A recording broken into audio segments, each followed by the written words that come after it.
Hello everyone, my name is Michael SK and welcome back to Katawa Shoujo. It's been a while, I don't know how long it's been since I last recorded. I would say maybe a week. I could check right here. August 30th, it's September 5th, so I'd call that a week. So, sorry for being away from the game.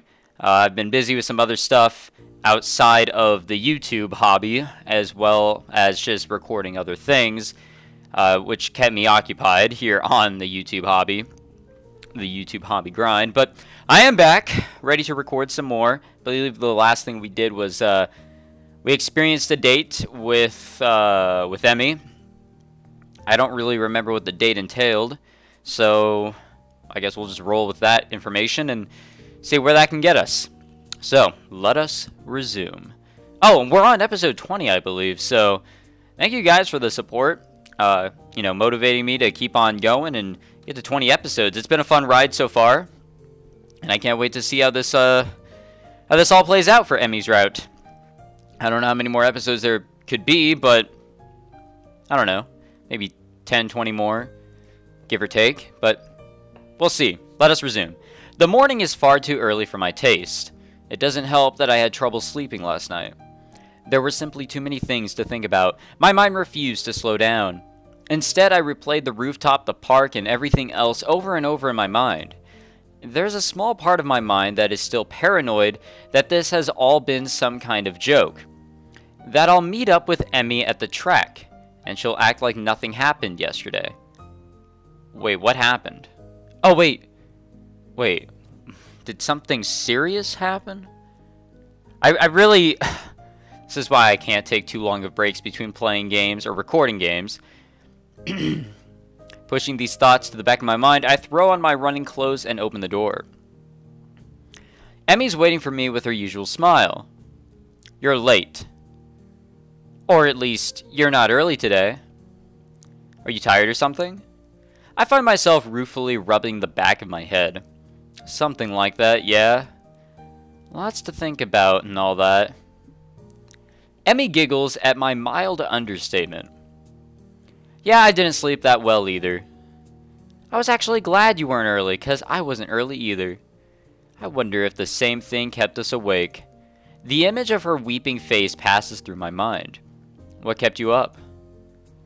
Emmy's expression falters, but she quickly notices my curiosity and forces a smile. Nothing important. Well, at least we tried. She's obviously not telling me something. The question is, should I press the issue? And that's what we tried to do last time, right?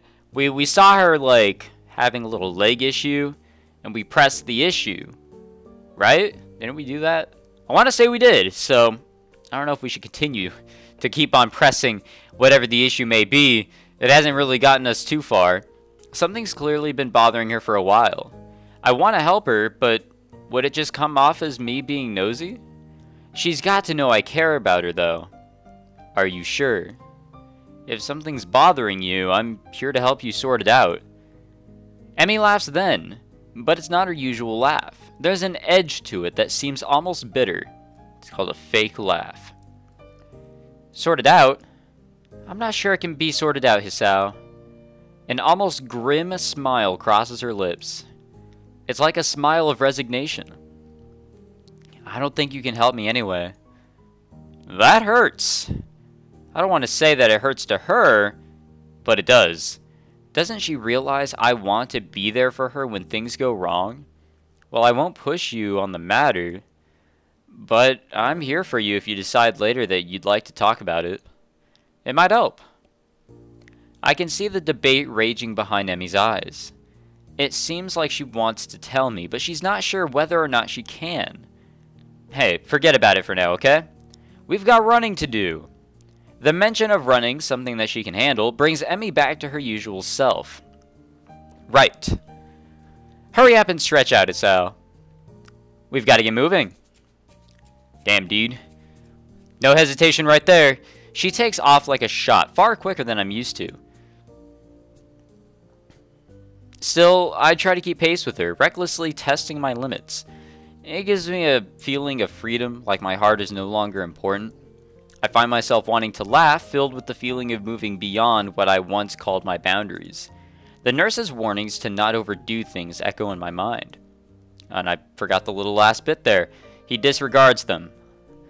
I'm getting ahead of myself. I don't think I've ever done that. And this feeling I have, the willingness to risk a heart attack for something so trivial as a morning run, feels out of character for me. But is it? Or rather, should it be? I've got a weak heart, sure. It'll never be capable of the kind of speed and endurance Emmy's capable of. Though I probably wouldn't be able to get that good even if I had a healthy heart. As we round the final bend, I feel my legs screaming in protest, but for the first time, I ignore them. I accelerate to finish at a sprint, nearly catching up to Emmy. That was never going to happen, of course. Still, I feel surprisingly good. Oh sure, my legs feel like they're about to catch fire, and I'm having trouble staying upright. But there's been a shift of some sort today. And it's all thanks to the girl grinning at the finish line waiting for me. That felt a little faster than usual. My comment is met with a grin and a shrug. Can't have you think I was going to go soft on you, now can I? But you managed to handle it just fine. Well, I couldn't have done it without you. Still feeling the high from the run and moved by a surge of gratitude, I seized Emmy in a hug. Ah, yes, the nice sweaty after-run hugs. Those are always fun. Thanks. Really, I'm not just saying that. I'm in your debt. Emmy seems flustered by my words, squirming uncomfortably. Don't be silly, Hisao. Someone had to haul you out here, didn't they? And it's not like you're not doing anything for me, right? I needed a running partner, remember? I shake my head, still pointedly not letting go of Emmy, who stops squirming and merely looks up at me with a quickly deepening blush that almost seems out of character. Now that's not true. You wanted a running partner, but you didn't need one. If I hadn't shown up the day after the festival, you would still run, right? But it doesn't work the other way around. I only managed to make it out a few times before the festival. And without you, I probably wouldn't have made it out at all after that. Emmy smiles at me and prods my chest with one finger. You are pretty lazy, Hisao. Hey, I was giving you a compliment. Well, you're welcome, I guess. I'll pay you back somehow. Oh, well, that's not necessary, you know. I mean, I kinda like you, Hisao. And being able to run with you in the mornings isn't exactly a bad deal for me either, so for someone who gets so much praise, she seems unused to gratitude. I can't think of anything else to say, so we fall silent. I become aware of Emmy's breathing, of the dampness of her clothing, and of the scent of her. Coming off of anyone else, it would stink. Coming off of Emmy, it fits her in a way nothing else could. Her skin is cool, slick with sweat, and a breeze causes goosebumps to rise. Almost without thinking about it, I lean down and meet Emmy's mouth, which has already moved to meet my own. What a very strange face she's making. Her lips are soft, and she hums happily as we kiss, sending vibrations from her mouth to mine. There's a startling rightness to everything about this moment. We fit one another perfectly. The kiss ends, and I finally let my arms drop back to my sides. Emmy is smiling warmly at me and giggles again. Come on, Hisao. We'd better go see the nurse. And then it happens. Oh no. Oh no. Everything was going just fine, but of course that can't happen. As she turns to begin walking, she gives out a tiny yelp and stumbles forward. Emmy! I leap to steady her and notice with some concern that she's favoring the same leg as last night. So there was something going on last night. Sorry about my memory. Oh wait, I didn't click. Fuck. I'm an idiot. I clicked off the window and I just barely, so I didn't realize it. Your leg. Emmy seems panicked and pushes away from me. It's fine. My expression must seem hurt because she hastens to apologize. Sorry. Didn't mean to push you like that. I was just... She stumbles for something to say. It's nothing, really. Hey, don't worry about it. She's so flustered, I decide to shrug the whole thing off. But there's a cold feeling in the pit of my stomach now that won't go away. I tried to step in and help her, and she pushed me away. Smiling, I shove those thoughts to the back of my mind and concentrate on Emmy. I just don't want you getting hurt, that's all. You don't have to worry about me, honest. I'm fine. Yes, you say that, but I don't believe you. Why won't you tell me what's wrong? It's like she gets offended by my trying to help. What am I supposed to make of that? What could be happening with her leg? Is it just that she can't run, though she's trying to, regardless of the fact that she's told she can't, maybe?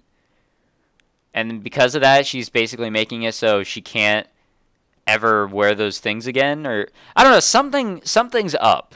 Something's up, though she's shoving it in the back of her mind and making it, like, not a big deal when it really is, and it's really piquing my curiosity. I'm still trying to sort out what happened on the track as we arrive in front of the nurse's office. Emmy raises her hand to knock, hesitates, and turns to me smiling guiltily. Hey, can you do me a favor? Of course. Can you tell the nurse that I'll see him later? I just remembered that I've got some stuff to take care of before class. Shit. So I really need to get moving. I peer at her closely, and she fidgets under my stare. Yeah, she's clearly just avoiding the nurse. That leg of hers. Well, whatever.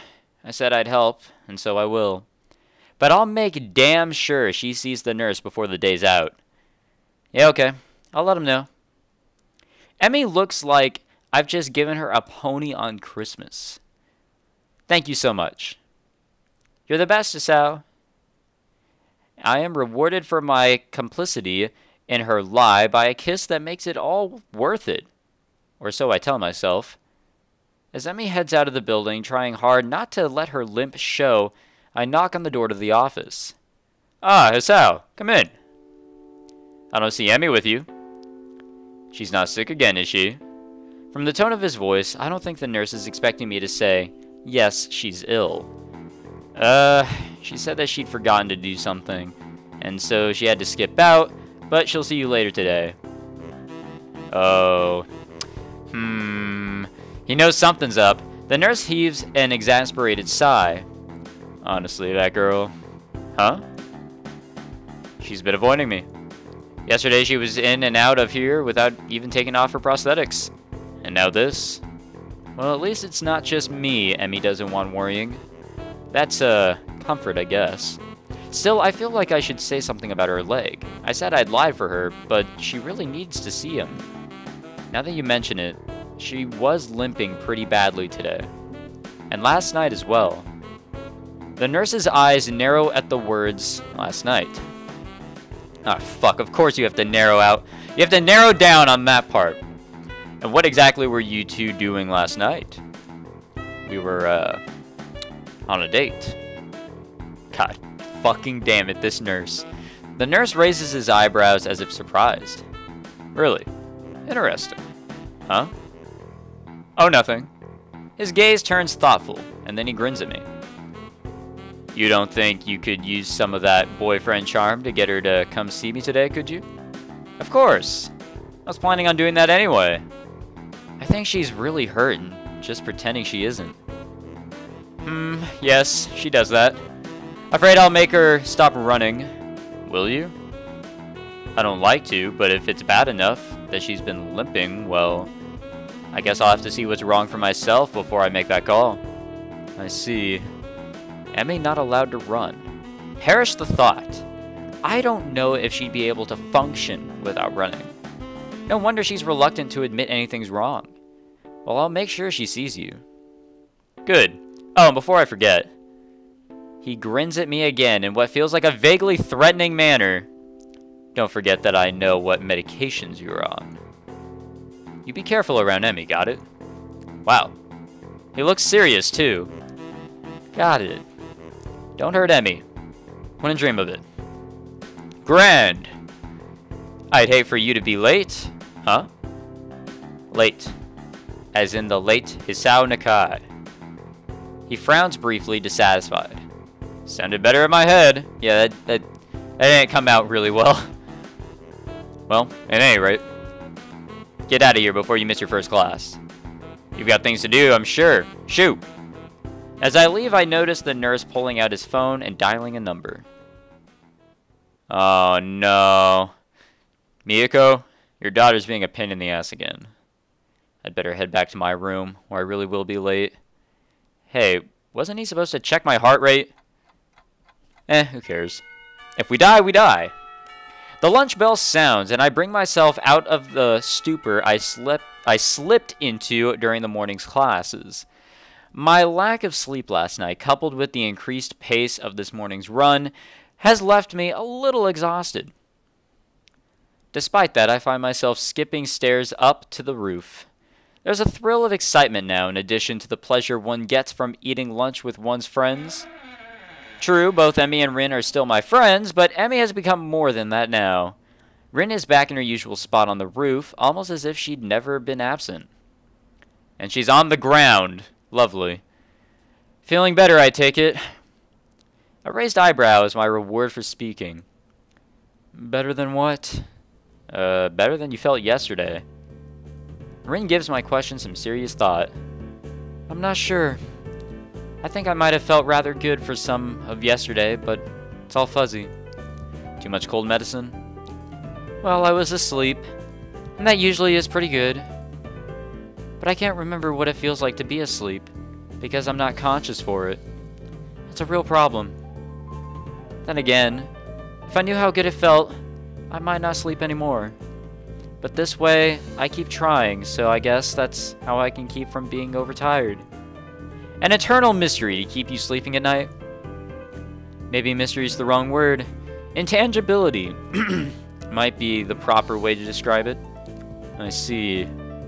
No, I don't see it at all. I have no idea what she's talking about, but that's okay, since I rarely do. Do you remember what sleeping feels like? Like yesterday. Do you remember what you felt like sleeping yesterday? Well, I actually didn't get a lot of sleep yesterday. Maybe that's because you remember subconsciously. Actually, I think I was worrying about Emmy. Doesn't Emmy worry enough about herself? I hadn't considered that, but it gives me pause. True, but would she ask for help if she needed it? Rin frowns, and I raise an eyebrow. Will I get a proper answer? Probably not. There's our answer. Is there something she should be asking for help with? Her leg, for starters. This seems to catch Rin's interest. Leg? It's hurt, but she won't see the nurse about it. Rin shakes her head in disapproval. You have to make her. Like, she makes me go to class, for her own good. Otherwise, she could lose her legs again. And that's just too weird. Losing things twice. Especially if you don't find them again to begin with. Unless prosthetics are the same as finding something. But that's a different kind of lost, isn't it? I think so. I wonder. Wonder what? Oh, it's Emmy.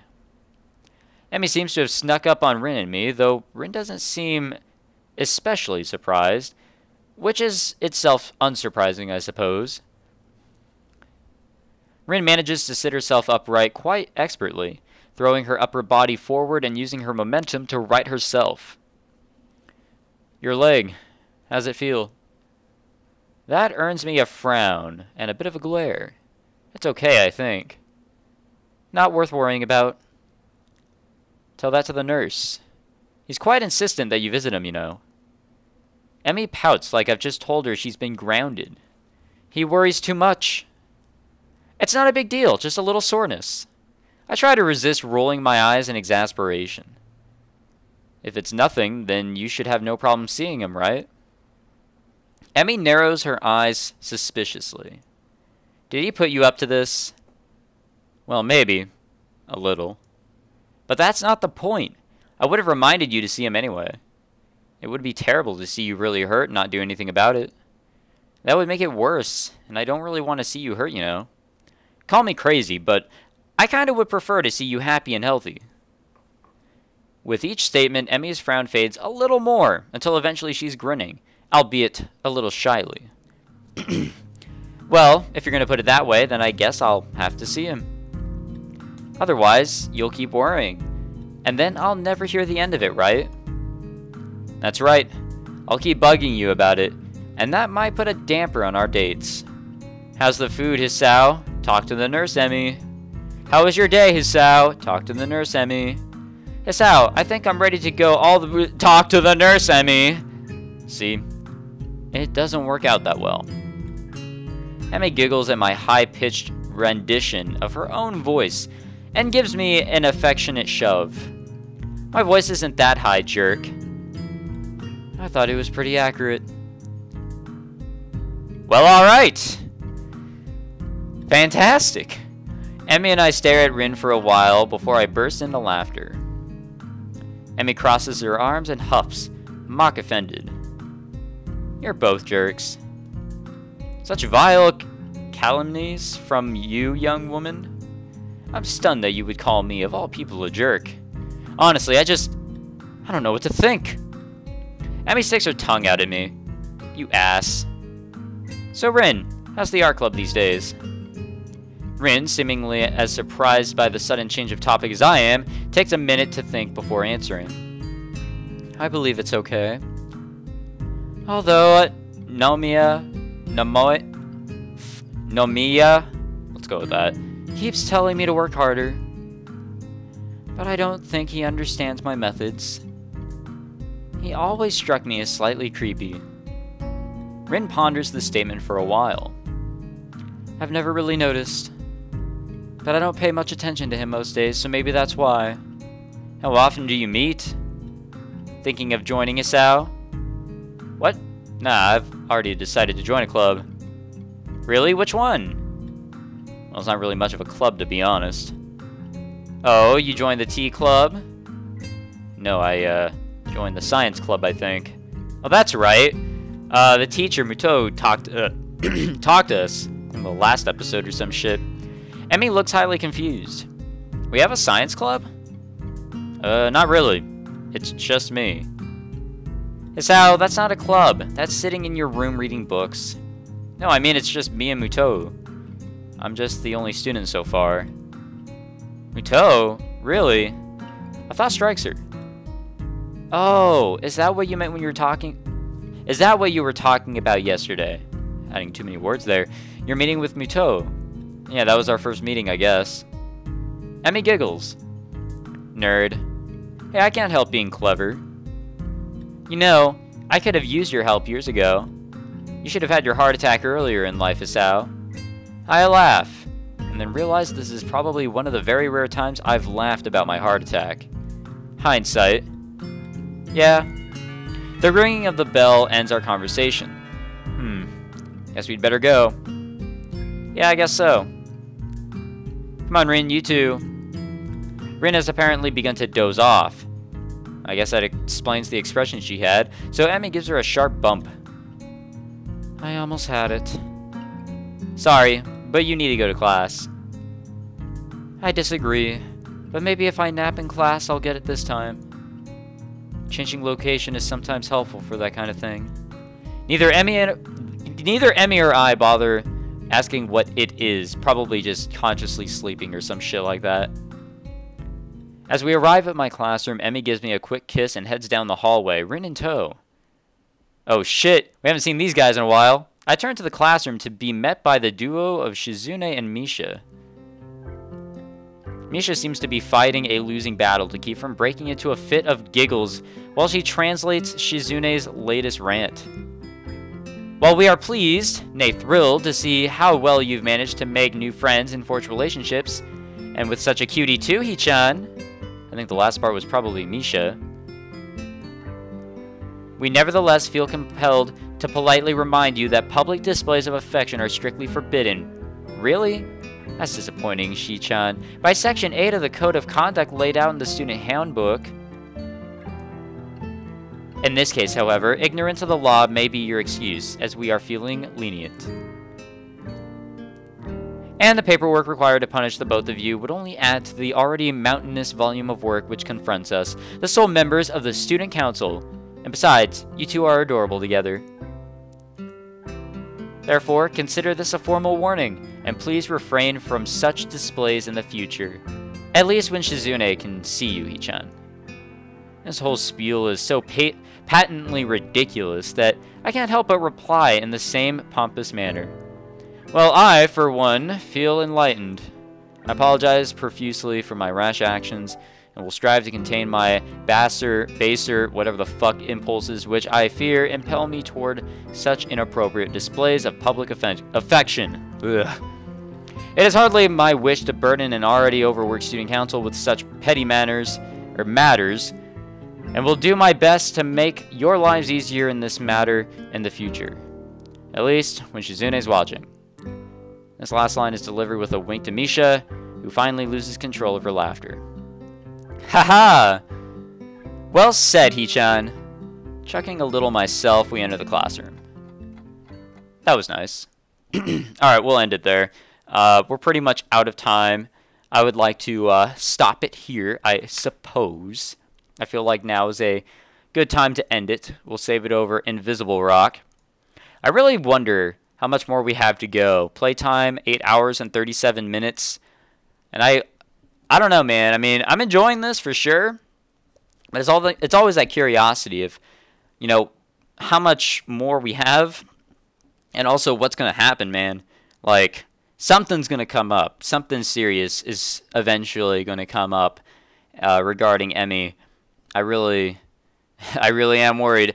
As much as I am curious, I am worried for what will happen. So we'll leave it there, and we'll resume next time. So thank you very much for watching this episode of Katawa Shoujo. If you enjoyed, please leave a like and subscribe for more. I'll try to record more of this. I am sorry. I had just recently put a lot onto my plate, both off of YouTube and I guess on YouTube. So I apologize, but I guess it's just more work for me for the YouTube hobby, that YouTube grind. I'll see you guys next time.